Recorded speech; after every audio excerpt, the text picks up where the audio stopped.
Hello every one, welcome to my channel SJS Vlogs. இன்றைக்கி நம்ம என்ன பார்க்க போகிறோன்னா பூண்டு சட்னி. வாங்க வீடியோக்குள்ளே போகலாம்.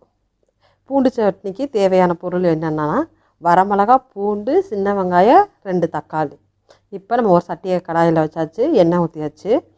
எண்ணெய் ஊற்றின பிறகு நம்ம தாளிக்கிறதுக்கு என்ன வேணும்னா கடுகு உளுந்தை போட்டு நல்லா வெடிக்க விடணும். நல்லா செவக்க நம்ம நல்லா வெடிக்கணும், அப்போ தான் நல்லாயிருக்கும்.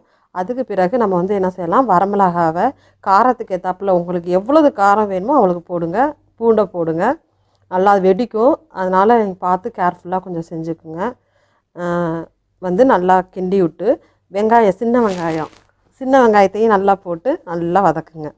நல்லா ஆனால் காரத்துக்கு உங்களுக்கு எவ்வளோக்கு வேணுமோ காரத்துக்கு நீங்கள் எவ்வளோ வேணாலும் வரமிளகா போட்டுக்கலாம், அது உங்களுடைய டேஸ்ட்டுக்கு. நல்லா வதக்குங்க. சிவப்பாக வதங்கின பிறகு நம்ம 2 தக்காளி வெட்டி வச்சுருக்கதையும் போடணும். இப்போ எதுக்கு நம்ம இந்த தக்காளி போடுறோம்னா அந்த பூண்டு சட்னியோட ரொம்ப காட்டம் இருக்கும். சில குழந்தைங்களாம் சாப்பிடல ரொம்ப கஷ்டமாக இருக்கும். அதனால் நம்ம என்ன செய்யணும், 2 தக்காளி போட்டால் அந்த காட்டத்தை நம்மளுக்கு எடுத்துரும். அதனால தான் அந்த 2 தக்காளி நம்ம போடுறோம்.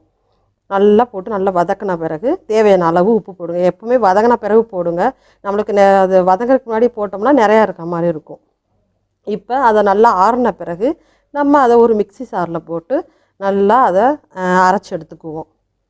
அரைச்சி எடுத்துக்கிட்டு அதுக்கப்புறம் ஏன்னா இது ரொம்ப சூடாக போடாதீங்க, மிக்சி இதாக போயிடும். அதனால் கொஞ்சம் ஆறின பிறகு நீங்கள் மிக்சியில் போட்டு அரைச்சி எடுத்துக்குங்க. இப்போ அரைச்சி பேஸ்ட் ரெடி ஆயிடுச்சு. இப்போ இதுக்கு நம்ம தாளிக்கிறதுக்கு என்னென்னு பார்க்கலாம் வாங்க.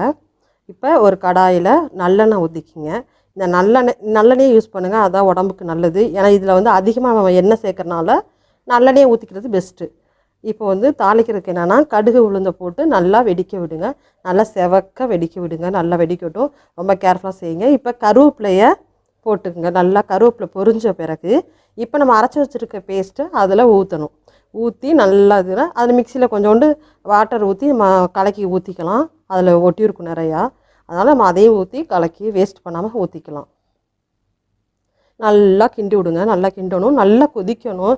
இதுக்கு ஆயில் ரொம்ப ஜாஸ்தியாக தேவைப்படும். அதனால் நீங்கள் எவ்வளோக்கு ஆயில் ஊற்றுனா ஊற்றுங்க. ஏன்னா இது 1 வாரம் கெடாமல் நம்ம வச்சுக்கலாம். நல்லா ஃப்ரிட்ஜில் ஸ்டோரேஜ் பண்ணி வச்சுக்கலாம். இப்போ ஆஃபீஸ் போகிறாங்க, திடீர்னு நம்மளுக்கு சட்னி அரைக்க முடியாது, திடீர்னு இது இருந்துச்சுன்னா நம்ம யூஸ் பண்ணிக்கலாம். இப்போ எனக்கு இன்னும் கொஞ்சம் எண்ணெய் வேணும்னா இன்னும் ஊற்றிக்கிங்க. எனக்கு தேவைப்பட்டுச்சு, அதனால் நான் எண்ணெய் ஊற்றிக்கிட்டேன். நல்லா கிண்டுங்க. இது தெரிக்கும், ரொம்ப கேர்ஃபுல்லாக செய்யுங்க.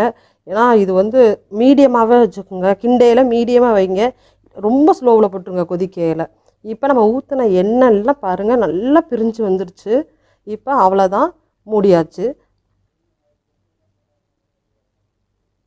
இப்போ என்ன செய்யலான்னா மறுபடியும் திறந்து பாருங்கள் இன்னும் நல்லா நம்மளுக்கு எண்ணெய் விடும். ஏன்னா நீங்கள் கிண்டிட்டு மூடிடுங்க. அப்போ தான் உங்களுக்கு அந்த ஃபுல்லாக அடுப்பு ஃபுல்லாக தெரிக்காமல் இருக்கும். ஓரளவுக்கு ஃபுல்லாக சொல்ல முடியாது, ஆனால் ஃபுல்லாக தெரிச்சிருந்தான் முடிஞ்ச அளவுக்கு நம்ம தெரிக்காமல் பார்த்துக்கலாம்.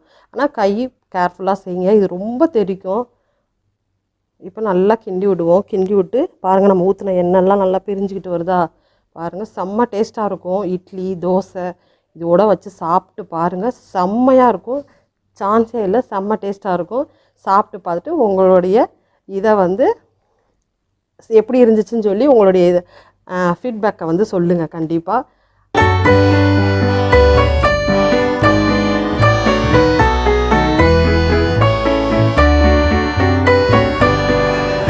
இதை உங்கள் வீட்டில் செஞ்சு பாருங்கள். மறக்காமல் எப்படி இருக்குன்னு கமெண்ட் பண்ணுங்கள், ஷேர் பண்ணுங்கள். மறக்காமல் சப்ஸ்கிரைப் பண்ணிடுங்க. தேங்க்யூ ஃபார் வாட்சிங்.